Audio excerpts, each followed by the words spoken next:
কাবা ঘরের একজন কালো ইমাম আছে, নাম ইমাম আল কালবানি। উনি লন্ডনে একটা ইন্টারভিউতে বলেছেন, আমার মায়ের বদ্দোয়া আমাকে কাবা ঘরের ইমাম বানিয়েছে। লন্ডনে একটা কনফারেন্সে উনি ইন্টারভিউ দিচ্ছিলেন। ওনাকে বলা হলো, কাবার সব ইমাম সাদা ইমাম, আপনি কালো মানুষ, কেমনি ইমাম হইলেন?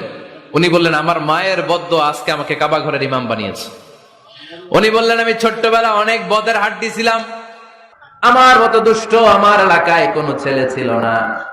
মানুষের গালাগালি, মারামারি, দুষ্টামি, ভাঙচুর, চেঁচামেচি, চিৎকার, বিশৃঙ্খলা আমার মতো কেউ বেশি করতে পারতো না।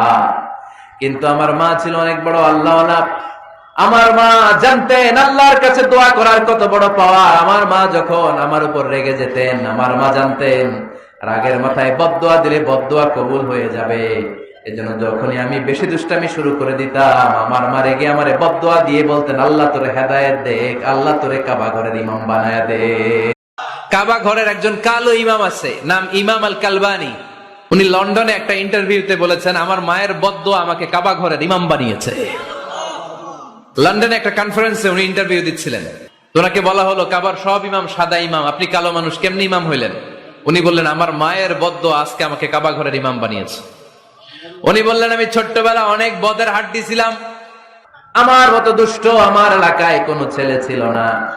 মানুষের গালাগালি, মারামারি, দুষ্টামি, ভাঙচুর, চেঁচামেচি, চিৎকার, বিশৃঙ্খলা আমার মতো কেউ বেশি করতে পারতো না। কিন্তু আমার মা ছিল অনেক বড় আল্লাহওয়ালা। আমার মা জানতেন আল্লাহর কাছে দোয়া করার কত বড় পাওয়া। আমার মা যখন আমার উপর রেগে যেতেন, আমার মা জানতেন রাগের মাথায় বদদোয়া দিলে বদদোয়া কবুল হয়ে যাবে।